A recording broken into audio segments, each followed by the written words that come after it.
보시면 우리가 과세기간은 무슨 뜻이냐면 여기서부터 여기까지 세금을 부과하겠다라는 게 과세기간이에요. 세금을 부과하는 기간. 근데 우리가 원칙적으로 세금은 1년이 원칙이 과세기간. 1월 1일부터 12월 30일 이게 원칙이거든요. 근데 부가가치세는 과세기간이 1년에 2번이에요. 1년에 2번이면 과세기간은 상반기, 하반기 이렇게 생각하시면 돼요. 자, 좀 외워주실게요. 이게 다 나오는 말이니까 우리가 실기를 대비하기 위해서. 자, 우리가 일반 과세자는요, 과세기간이 제1기는 상반기예요. 이렇게 보시면 돼요. 제1기 과세기간은 상반기고요. 1월달부터 6월달. 그리고 하반기는 그럼 2기가 되겠죠. 제2기 과세기간은 하반기 이렇게 생각하시면 돼요. 여기까지 되셨어요? 원래는 이렇게 하거든요. 이렇게 하는데 우리가 그 법인세 저번에 우리 그 회계에서도 세금을 미리 납부하게 시키는 제도가 있었죠. 여기도 똑같이 있어요. 뭐냐면 자 6개월이 과세기간이 원칙인데 6개월 좀 너무 길다. 앞 3개월치를 좀 먼저 내자. 앞 3개월치. 그럼 우리가 여기 제1기 과세기간의 앞 3개월이면 1월달부터 3월달이죠. 그죠? 그리고 2기 과세기간에 우리가 앞 3개월이면 7월달부터 9월달이죠. 맞죠? 그래서 우리가 해당 과세기간의 앞 3개월치 있죠? 그거에 대해서 미리 신고하는 걸 부가가치세는 예정 신고한다라고 불러요. 이거 좀 외워주셔야 돼요. 그렇죠? 그래서 여기 보시면 우리가 제1기 예정 신고 기간 있죠? 앞 3분기, 우리가 앞 3개월이니까 1월달부터 3월달 1분기라고 생각하시면 돼요. 그렇죠? 이걸 제1기 예정 신고 기간이라고 하고요. 그럼 뒤 3개월은 어떻게 부르냐라고 하면 확정 신고 기간이라고 해요. 그래서 우리가 1기의 뒤 3개월이면 4월달부터 6월달 2분기죠. 그렇죠? 이거를 제1기 확정 신고 기간이다라고 지칭을 해요. 외워주시고 알겠죠? 날짜? 꼭 외워주셔야 돼요. 이 날짜를 안 외우시면 일단 실기랑 이런 것도 못 풀어요. 자, 그 다음에 제2기 과세기간은 뭐라고 하냐면 우리가 제2기 과세기간의 앞 3개월이면 제2기 예정신고기간이 하겠죠. 그래서 제2기 예정신고기간은 3분기라고 생각하시면 돼요. 그리고 제2기 과세기간에 우리가 뒤 3개월이 3분기죠. 10월달부터 12월 그걸 제2기 확정신고기간이라고 불러요. 그게 어렵진 않으시죠, 여러분들? 자, 그리고 요거에 대해서 언제까지 신고 납부하냐면 종료일 있죠. 해당 기간의 종료일로부터 25일 이내에 신고 납부하게 돼 있어요. 그래서 우리가 여기 보실게요. 그래서 우리가 제1기 예정 신고 기간의 종료일은 3월 말이죠. 요때로부터 25일 이내에 신고 납부하니까 얘는 4월 25일까지 신고 납부하는 걸 제1기 예정 신고한다라고. 신고는 직접 가서 내가 신고하는 거고요. 신고 기간은 여기서부터 여기까지에 대해서 하는 거예요. 아시죠? 그럼 여러분들 제1기 확정 신고는 몇 월 며칠까지 하면 될까요? 제1기 확정 신고는 종료일로부터 25일이니까. 그죠? 7월 25일까지 하는 거 우리가 1기 확정 신고다라고 불러요. 그래서 어저께인가 아마 끝났을 거예요. 이게 확정 신고가. 오늘 26일 맞죠? 어저께 끝났구나. 자, 그 다음에 우리가 2기 예정신고 기간에 대한 예정신고, 2기 예정신고는 언제까지 할까요? 2기 예정신고는. 그렇죠. 10월 25일까지 하면 되겠죠? 어렵지 않으시죠, 여러분들? 그 다음에 2기 확정신고는 언제 하면 될까요? 다음 연도 1월 25일날 하면 되겠죠? 임년은 다음 연도라고 생각하시면 돼요. 여기까지 되셨어요? 왜냐하면 우리 시험은 개인을 안 내고요. 실기 때 법인을 내요. 법인을 무슨 말이냐? 법인은 1년에 4번 다 신고하는 게 원칙이에요. 알죠? 그래서 1기 예정신고, 1기 확정신고, 2기 예정신고, 2기 확정신고를 하는 게 원칙이에요. 법인은 강제로. 알죠? 이게 원칙이고 개인은 뭐 여러분들 신경 안 써도 되게 개인은 예정신고를 원칙적으로 안 해요. 개인은 그냥 세무서에서 개인 너희들은 신고 능력이 떨어지니까 그냥 고지서로 세금 내. 이렇게 해요. 그렇죠? 그 개인에 대해서는 뒷파트에서 배우시게 될 거예요. 이론으로. 그렇죠? 그래서 너무 신경 쓰지 마세요. 개인 같은 경우에는. 요거는 좀 암기해 주셔야 돼요. 뭐냐면 우리가 개인 같은 경우에는 여러분들 고지서 날린다고 했죠. 요거 시험에 좀 내요. 말문제로. 그래서 개인 같은 경우에는 그 예정 고지로 고지서의 티켓 세액이라 생각하시면 돼요. 국가가 보내주는 세액. 그 예전 고지납부세액이 50만 원이 안 되잖아요. 50만 원이 안 되면 징수를 하지 않아요. 이거 말문제 대비해 주시면 됩니다. 좀 실기하고는 관련성은 없긴 해요. 50만 원 좀 외워주시고 세법이 이런 것 때문에 좀 힘들어요. 금액 같은 거 나오면 암기해야 되고 그러니까 예, 근데 그 세법은 여러분들 금액 같은 건 이해 사항이 아니에요. 암기나 금액 그 세법이 이렇게 해서 이렇게 정했다는 게 없어요. 일반적으로 금액이라는 게. 자, 좀 암기 해주세요. 잘 나오니까요. 자, 그러면 이제 가끔씩 시험에 뭘 출제하냐면 그러면 우리가 원칙적으로 과세기간이 상반기, 하반기죠. 근데 만약에 내가 도중에 사업을 막 하거나 폐업을 하면 어떻게 하냐라는 거예요. 이거는 상식으로 보시면 상식. 어떻게 보시냐면 여기 보시면 자 내가 만약에 저는 사례를 일기과세기간이라고 할게요. 내가 만약에 4월 1일 날 사업을 시작했어요. 그럼 일기과세기간은 4월 1일부터 6월 30일이 되겠죠, 여러분들. 4월 1일부터 사업을 했으니까. 그래서 여기 사업 개시한 시작한 날짜부터 과세기간 종료일 6월 30일이잖아요. 일기과세기간. 이해되세요?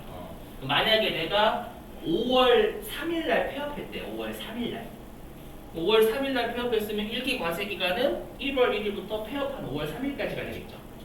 이해되세요? 그래서 과세기간의 개시일이 1월 1일, 개시일 그때부터 폐업 이거 상식선에서 보시면 되는 거예요.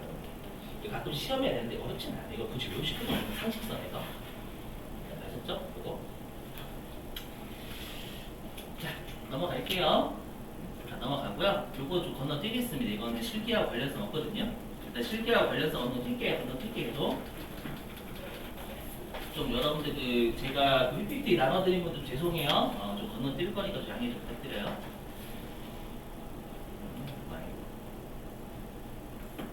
여기 영세라고 보면 혹시나 PPT 보시는 분들은 몇 페이지냐 PPT가요?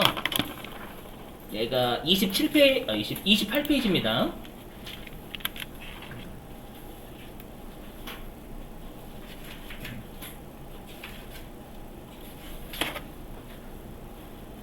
이론만 계속 하다 보면 진짜 사람 진짜요. 세법 같은 게 너무 졸립니다. 그래서 나중에 제가 욕을 먹더라도 욕 먹는다는 거 왔다 갔다 짜증나게 해요. 그거.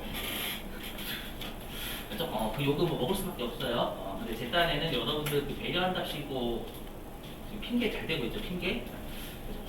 배려한답시고 하는 거 아니까 실기에 필요한 이론만 더 쭉 할게요. 자, 그게 서술관에 괜찮아요. 자, 보시면 자 영세율하고 면세는 이게 실기하고 관련성이 무지하게 깊어요. 그렇죠? 이론도 출제 잘 돼요. 여기는 여러분들 이론 실기가 다 잘 나오는 문제이기 때문에 꼭 암기를 부탁드려요. 해보자. 자 일단 잘 보실게. 자 영세율하고 면세는 원래부터 전통적으로 둘을 비교하는 문제 잘 출제했어요. 자 보시죠. 자, 여기. 자 우리가 일단 영세율의 정의는 뭐냐면 매출액에 대해서 영예세율로 과세하는 걸 영세율이라고 불러요. 여러분들 용어 자체가 좀 웃기죠? 영예세율로 과세는 또 뭐야? 영예세율로 과세해봤자 0이잖아요, 여러분들. 그죠? 근데 뭔가 의미가 있긴 해요. 근데 뭔지는 좀 설명드리고 나중에. 그 다음에 이번 취지는 아까 있었죠. 소비지국에서 과세하는 걸 우리가 국제적인 이중과세 방지하기 위해서 소비지국에서 과세한다라고 했잖아요. 그 생산지, 즉 수출하는 국가에서는 영예세율을 적용해서 부가가세 부담을 0으로 만들어줘야 되는 거예요. 취지 잘 외워주시고. 그 다음에 일반적으로 영세율은 주로 수출거래에서 많이 적용이 됩니다.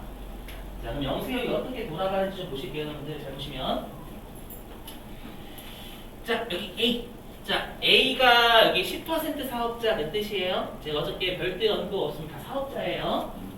자, 10% 사업자고 B는 0% 사업자. 얘가 주인공이에요. B.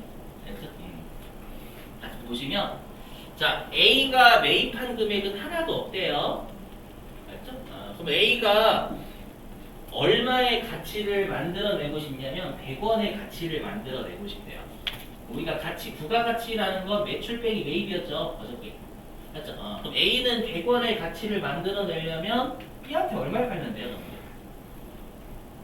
사는 게 없으니까 100원에 그냥 그대로 팔면 되겠죠. 여러분들? 그래서 B한테 100원에 팔게 되는 거예요. 여기까지 하셨어요? 질문입니다. 그럼 A는 10% 사업자고 B는 영세율 사업자거든요. 그러면 A는 B한테 100원의 물건을 팔잖아요. 물건을 팔 때 부가가치세를 그냥 뜯는 걸 거래 징수한다고 표현하거든요. 그럼 A 입장에서는 B한테 100원짜리 물건을 팔 때 부가가치세를 거래 징수할까요? 안 할까요? 왠지 여러분들 안 할 것 같잖아요. 영세율 사업자니까 상대방이. 합니다. 무슨 말이냐면 항상 매출세액을 낼지 말지는 무조건 매출자 기준이에요. 그렇죠? 무조건 매출세액을 낼지 말지는 매출자 기준이고 매입세액을 공제받을지 공제 안 받을지는 매입자 기준 무조건. 아시죠? 그럼 우리가 A와 B와의 관계에서 A가 매출자잖아요. A가 매출자니까 A는 10%인 100원, 10원을 내야 돼요. 그렇죠? 10원을 내야 돼요. 무조건. 근데 우리가 부가가치세는 본인이 내요? 아니면 뜯어서 내요? 뜯어서 내서 거래징수가 된단 말이에요. 그래서 100원에 부가가치 10원까지 뜯는 거예요. 아시죠? 그래서 여러분들이 배우시는 영세율과 면세는 매출할 때만 적용이 되는 거예요. 매출할 때만. 그렇죠? 영세율하고 면세는 매출할 때만 적용되는 것이 매입할 때 적용이 안 돼요. 그렇죠? 매입할 때는 적용 안 되잖아요. 영세율 사업자. 자, 그러면 B 입장에서는 이 10원은 매입세액이죠. 매입한 부가가치세. 그죠? 그러면 요 매입세액을 뺄 수 있냐 없냐는 매입자 기준이라면서 여러분들. 우리가 어저께 매입세액을 뺄 수 있는 건 두 가지 요건이 있다라고 했죠. 첫 번째가 세금 계산서와 같은 세법에서 인정하는 증명서류를 받아야 돼요. 그래서 나중에 배우시겠지만 영수증 받으면 매입세 공제가 안 돼요. 아시죠? 그래서 일단 세금 계산서나 신용카드, 현금영수증 같은 거 받아야 되고요. 그 다음에 우리 어저께 여러분들 뭐라고 했냐면 매출액이 우리 항상 매출액은 전 단계 사업자의 부가가치가 한 번 더 포함돼서 이중과세 된다라고 했죠. 기억나세요? 그래서 매입세 빼준다라고 했잖아요. 중요한 게 뭐냐면 매출액이 과세가 돼야 돼요. 즉 세금 계산서와 같은 거 받기, 그 다음에 매출액이 과세되기 이 두 가지 요건 모두 만족해야 매입세 문제가 돼요. 그럼 여기 보시면 그럼 영세율 사업자는 영의 세율로 여기가 있으면 과세라고 돼 있죠. 맞죠? 과세라고 돼 있으니까 세금 계산서 A한테 받았겠죠. 100원 더하기 10원. 그리고 얘는 영세율 사업자는 영의 세율로 과세가 돼요. 여러분들 무슨 소리야? 영의 세율. 이게 과세가 돼요. 그래서 어떻게 하냐면 10원을 빼줘요. 왜냐하면 생각해보세요. 여러분들 뭐냐면 이 영세율 사업자는 외국에 수출해서 외화를 벌어오는 애들이죠. 조금 외화를 벌어오는 애들이니까 빼주고 싶은 거예요. 과세 사업자 우리가 그 세무서 입장에서는. 맞죠? 부당한 매입세 10원을 빼주고 싶은 거예요. 그래서 어거지로 넌 과세가 됐다라고 개념 만들어버린 거예요. 표정이 안 좋으신데? 그렇죠? 우리가 어저께 매입세 공제 받으려면 매출액이 과세가 돼야 된다 이 문구가 있거든요. 그래서 넌 영예세율로 영예세율 핵심이 아니라 과세가 됐네 이렇게 어거지로 만들어낸 거예요. 왜냐면 우리가 법은 항상 법 테두리에 맞춰야 돼요. 무조건. 알죠? 이런 애들 앞으로 자주 보실 거예요. 법은 여러분 융통성이 좀 잘 없어요. 알죠? 법문구에 그대로 맞춰줘야 돼요. 아시죠? 그래서 영세율 사업자는 매입세 공제를 받을 수가 있는 거예요. 이해되셨어요? 자, 그러면 영세율 사업자인 B는 얼마 주고 매입한 거? 이 물건 A한테 얼마 주고 매입한 거예요? 100원에 매입한 거죠. 저 10원은 빼주잖아요. 맞죠? 10원 빼주니까 110원 부담했지만 10원은 빼주기 때문에 100원 주고 물건 산 거예요. 이해되세요? 그러면 우리가 B 입장에서는 만약에 400원의 가치를 만들어내고 싶은 거예요. 400원. 네, B는 100원 주고 산 꼴이니까 500원에 팔면 되겠죠. 그래서 여기 C한테 500원에 팔면 되는 거예요.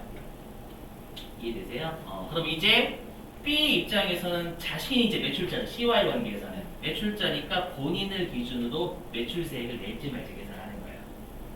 영세율이니까 낼 게 없는 거죠, 여러분들. 낼 게 없기 때문에 상대방한테도 500원에 팔 때 부가가치세 징수 안 하는 거예요.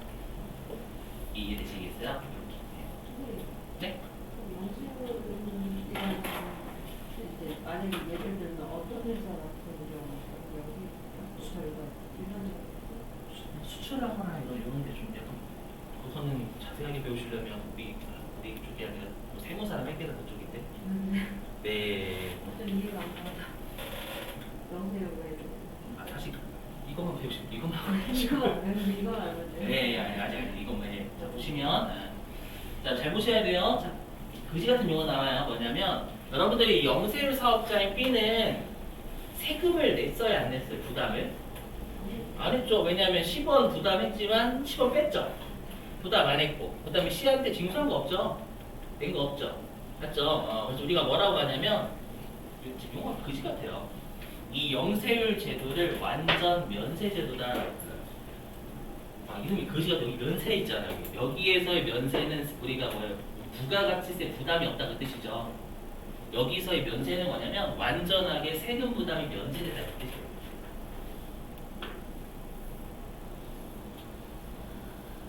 여러분 유적 이해해야죠. 처음에 이거 공부할 때 미치는 줄 알았어요. 그래서 완전하게 세금 부담이 제거됐다는 뜻이에요. 그냥 받아들여요 여러분들. 다 나오는 이거 제가 뭐라고 안 하겠는데. 나는 세금을 받아들이는 왜 얘는 영세율이 매출을 내는 나중에 보십시오. 시간에 좀 드릴게요. 세상을 쉬는 시간에 좀. 자, 면세할게 면세. 자, 면세는 뭐냐면 자, 매출액에 대해서 우리가 과세를 하지 않는 거예요. 얘는 과세 안 하는 거예요. 여기는 과세하는 거고. 그렇죠? 자, 보시면 자, 똑같아요. 자, 우리 면세 취약한 세부담 역진성 완화. 자, 보시면 자, 우리가 여러분들 좀 이따가 우리 면세를 외울 건데 면세에서 가장 중요한 게 뭐냐면 면세는 서민을 위한 제도예요.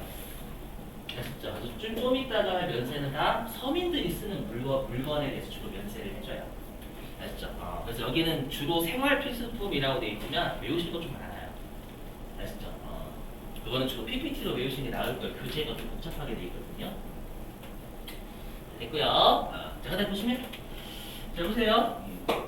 자, 이제는 요 사례가 B가 면세 사업자인 거예요. 면세 사업자. 영세율 사업자가 이제 면세 도달한 거예요. 자, 그럼 아까도 설명드렸지만 A는 상대방이 면세든 영세율이든 10%든 무조건 매출한 것에 10%를 내야 돼요. 그렇죠? 그래서 면세 사업자한테 부가가치세를 뜯어요. 조심하셔야 돼요. 그래서 면세 사업자도 10% 사업자한테 매입할 때는 부가가치 부담을 합니다.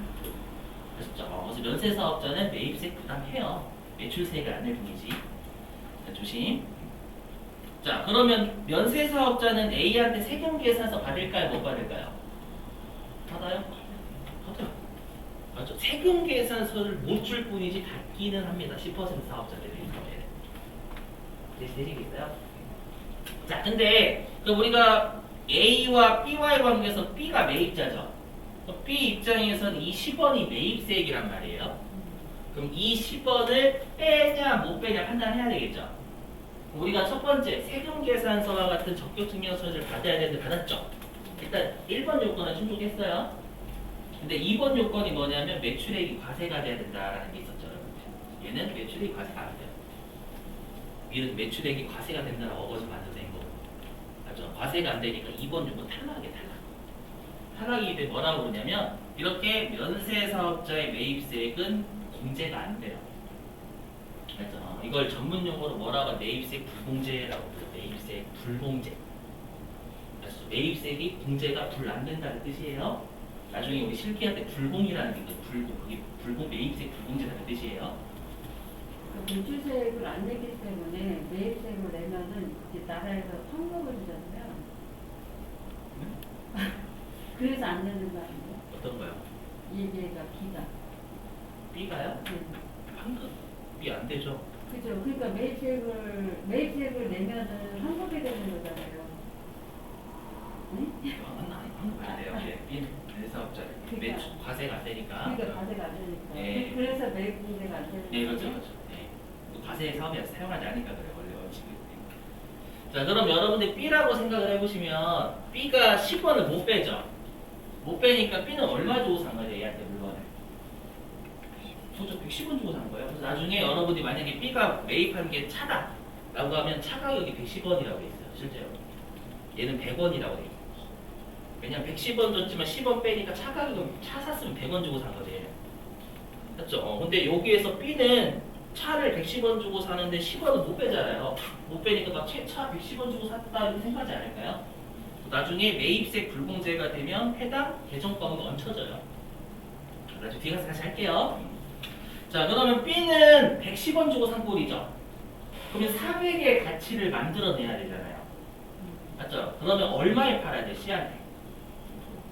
510원에 팔아야 돼요. 110원 주고 매입한 꼴이니까 510원에 팔아야 돼요. 그래서 C가 소비자라고 하면 면세사업자는 자신이 매입세 못 뺐죠. 그 매입세를 소비자한테 전가시킨 거예요. 알죠? 그래서 C가 만약에 소비자라고 하면 소비자는 영세로 사는 게 훨씬 유리해요. C가 소비자라고 하면 영세로 사는 게 500원 주고 사면 돼요. 610원 주고 사야 되잖아요. 되시겠어요?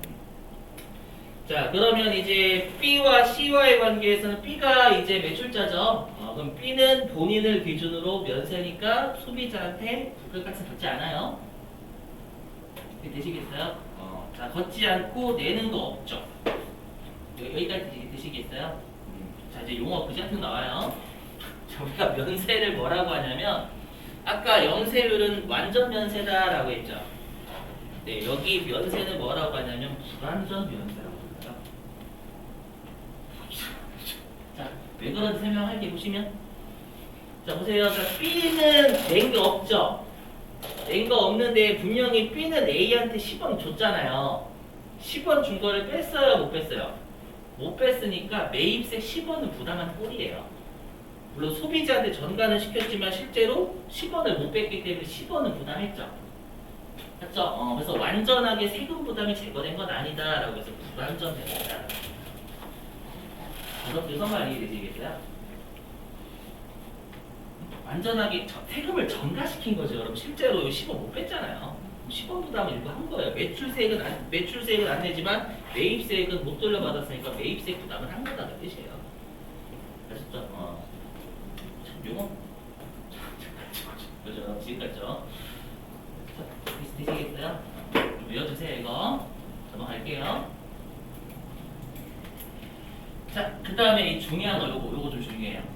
자, 요거 실기에 관련성 있거든요. 자, 내국 신용장 도매 확인서라는 거 할게요. 요 용어 그대로 출제해요 여러분들. 외우시는 게 좋아요. 자, 해보자. 자, 보시면 자, 이거는 이해를 좀 해주셔야 돼요. 자, 보시면 자, 여기는 을. 자, 그럼 요 을은 수출업자예요. 뭐 현대차라고 하면 현대차? 여기 현대차고요. 네, 여기는 국경선이라 생각해. 국경선. 자, 여기가 국내, 여기가 외국. 알죠? 여기 영어니까 그냥 외국 사업자. 알죠? 요 A가 현대차한테 수입을 하는 거고 현대차는 A한테 수출하는 거예요. 이해가 되시겠죠? 자, 근데 A가 뭐라고 하냐면 현대차한테요. 이러는 거예요. 물건부터 보내주면 안 될까요? 대가는 나중에 드릴게요. 그럼 여러분 현대차가요. A하고 세금만 처음 거래하거나 아니면 거래를 많이 안 했어요. 못 믿겠죠? 맞죠? 현대차가 야 내가 너를 뭘 믿고 자동차를 먼저 보내냐? 맞죠? 자동차를 그러면 자동차를 먼저 내가 보낼 수 있게 네가 보증 좀 서라 라고 요구하겠죠. 대가를 주겠다라는 지급 보증을 좀 서 라고 요구하겠죠. 이해되세요? 그럼 여러분들 가장 우리가 믿음이 가는 보증은 누구의 보증이에요? 은행의 보증이에요. 은행의 보증. 맞죠? 특히 선진국의 은행은 망하잖아요. 일반적으로요. 그럼 A하고 거래하는 은행이 있을 거 아니에요. 맞죠? 그럼 A하고 거래하는 은행이 있을 거예요. 맞죠? 그 은행에서요 뭐라고 하냐면 혹시라도 A가 대가를 지불하지 않으면 우리 은행은 우리 한국은행 말고 우리 A의 거래 은행인 은행에서 너한테 대가를 주겠다라고 지급 보증을 쓰는 거예요. 근데 여러분 보증을 쓸 때 말로 써요? 문소매하죠. 맞죠? 그럼 우리가 뭐라고 하냐면 LC라고 불러요. 자, 발음 좀 불릴게요 여러분들. Letter of Credit. 네, Letter of Credit. 여기 한국 발음. 그래서 letter는 편지죠. 또는 장부라는 뜻도 있어요. 장부. 크레딧은 뭐예요? 알고 계시죠? 크레딧 카드. 신용. 그래서 지급 보증 신용 장부. 아시죠? 그래서 LC가 있고 신용장. 아시죠? 일단 신용장 내국은 아직 안 배웠어요. 지급 보증을 쓰는 거예요. 여기까지 되시겠어요? 근데 제가 항상 주인공을 들 때는 갑으로 들어요. 갑. 사람 이름. 뭐냐면 자, 근데 여러분들 우리가 현대차한테 원자재 같은 거 자동차 부품 납품하는 업체도 있을 거 아니에요? 그죠? 그 자동차 부품을 갑이 만들다라고 가정해 볼게요. 이? 예. 자, 그러면 갑 입장에서도 물론 현대차가 믿음직하긴 하지만 이제 그냥 현대차를 모른다고 가정할게요, 여러분들. 거의 많이 안 해봤고. 그럼 요 자동차 물품을 갑이 납품을 현대차한테 한단 말이에요. 맞죠? 근데 요 값도 똑같은 생각이겠죠. 현대차가 원자재를 먼저 납품하라고 하는 거야. 나 빨리 지금 수출해야 되니까 원자재 납품 좀 해라. 그럼 갑이 제가 너를 못 믿고요. 물론 현실은 그렇지 않겠죠. 뭘 믿고. 그러면 이 현대차도 보증을 쓰는 거예요. 어떤 보증을 쓰냐면 요 A와 거래하는 은행에서 지급 보증서 줬잖아요. 그 보증서를 가지고 다시 2차 보증을 쓰는 거예요. 무슨 말이냐면 A의 거래은행에서 대가를 주겠다라고 약속했으니까 요 대금이 들어오면 은행이 주든 A가 주든 대금이 들어오면 그 대금으로 다시 너의 원자재 값을 갚으면 이해되시겠어요? 무슨 말인지? 그래서 현대차의 거래은행이 있겠죠? 거래은행에서도 똑같이 요 원래 신용장을 가지고 요 신용장 다시 쓰는 거예요. 지금 보죠. 이해되세요? 그러면 지금 갑과 현대차와 현대차한테 납품하는 업체들 다 국내에 있죠. 맞죠? 이걸 뭐라고 하죠? 우리가 로컬렛이라고. 요게 지금 마스터시 무시하고 로컬렛이. 로컬이 뭐예요? 지방, 지역, 국내라는 뜻도 있어요. 맞죠? 국내 사업자들끼리 우리가 지급 보증하는 거 있잖아요. 그래서 지급 보증을 하는 거 우리가 내국 신용장이라고 해요. 알죠? 로컬렛이라고 낼 때도 있는데 그건 영어로 사용하는 거예요. 맞죠? 내국 신용장은 여기 수출업자와 수출업자한테 납품하는 사업자들끼리 지급 보증 서류 얘기하는 거예요. 이해되시겠어요? 보시면 돼요. 진짜로 잘 냅니다. 자, 그러면 여러분들 갑 있죠? 그럼 갑 입장에서는 이거 당연히 현대차는 수출하면 영세를 받겠죠? 그러면 갑 입장에서는 지금 현대차 국내 사업자와 거래하잖아요. 요거 영세를 받을까요? 못 받을까요? 맞아요. 여러분들 어떤 오해를 하시냐면 영세율은 국내 사업자들끼리의 거래가 아니라 외국 사업자와의 거래야 영세율이다라는 오해를 좀 많이 하세요. 그게 아니라요. 우리가 영세율 핵심은 내가 만들어낸 재화나 용역이 소비가 되는 곳이 외국이면 돼요. 그렇죠? 그 말은 뭐예요? 요 자동차 부품 회사인 갑의 원자재는 현대차의 자동차에 들어가겠죠? 들어가서 외국 A 소비가 되는 거잖아요. 외국에서 소비가 되니까 영수를 받을 수 있는 거예요. 여러분들. 이해되세요? 그래서 국내 거래다라도 하더라도 소비가 되는 곳이 외국이면 하면 돼요. 무슨 말인지 이해되시겠어요? 자, 그러면 이제 시험에 중요한 게 뭐냐? 말문제를 실기 여기. 자, 중요한 게 뭐냐면 우리가 영세율 사업자다가 과세됐다라고 했으니 과세 사업자라고 했죠. 그래서 영세율 사업자도 본인의 매출액을 신고해줘야 돼요. 매출이 얼마인지. 여러분들이 어차피 이거 현대차예요, 우리. 예, 그러면은 우리에서 필요하게 감찰 같은 거 있잖아요. 네, 그럼 감찰에서 이쪽을 현대로 갈 때 얘네가 영세율이 될 수 있다는 네, 거죠? 그죠. 될 수 있어요. 자, 아시죠? 어떻게 될지. 그래서 뭐냐면 자, 과세가 된다라 했잖아요. 영세율 사업자도 저 매출액 얼마야 신고해야 돼요. 여기 생각하실 거예요. 왜 신고 내는 세가 없는데요? 항상 말씀드리지만 부가가치세는 안 내지만 사업자들은 법인세나 소득세인데요. 그렇죠? 그렇기 때문에 매출액 얼마예요? 라고 신고 무조건 해야 돼요. 안 하면 가산세가 두드려 패요. 아셨죠, 여러분들? 그러다 보니까 우리가 원칙적으로 세금 계산서를 주고받아야 된다고 쓰잖아요. 근데 우리가 세금 계산서는 10% 세금 계산도 있지만 0%짜리 세금도 있어요. 그거 무조건 주고받아야 돼, 원칙적으로. 의무가 있는 거예요, 과세사업자니까. 아셨죠? 국세청에서 이렇게 관리를 해야 되니까 그렇게 한 거죠.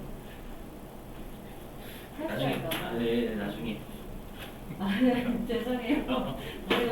왜냐면 다른 분들도 이제 진도 빼고 시험 목적이니까 좀 양해 좀 해주세요. 자, 그래서 보시면 자, 중요한 게 뭐냐면 우리가 내국 신용장하고 구매 확인서는 국내 사업자와의 거래잖아요. 그럼 국내 사업자는 한국말을 알아요, 몰라요, 둘이? 알죠? 현대차가 한국말 알죠? 우리나라 기업이니까 알죠? 그래서 이 둘은 한국말을 알기 때문에 영세율 세금 계산서를 발급을 갑은 을한테 해줘야 돼요. 해줘야 돼요. 근데 여기 을과 A 있죠? 지금 현대차하고 외국 사업자요. 이걸 우리가 뭐라고 하냐면 직수출이라고 하거든요. 직수출. 직접 수출한다라고 해서. 현대차가 직접 수출하는 거예요. 이게 우리가 알고 있는 수출이죠, 여러분들. 그럼 직수출은 영세율 세금 계산서를 발급하지 않아요. 왜냐? 얘는 외국 사람이에요, 외국 사람. 외국 사람은 한국말을 몰라요. 그죠? 그래서 세금 계산서를 끊어줄 때 항상 매출자가 세금 계산 끊어줘요. 상대방이 여러분들 한글을 모르죠? 숫자밖에 안 보일 거예요. 그래서 실익이 없어요. 없기 때문에 직수출은 영세율 세금 계산서를 발급하지 않아요. 이해되시겠어요? 이게 진짜 중요해요. 우리가 나중에 실기 입력할 때 영세율 세금 계산서 발급하냐 안 하냐 이거 일단 이론으로 잘 나오고요. 실기로도 이 두 개를 구분해서 입력을 해줘야 되거든요. 됐죠? 그럼 다시 한번 설명할게요. 갑니다. 끊고 자, 내일 1교시까지만 좀 고생 좀 해주세요, 여러분들. 네.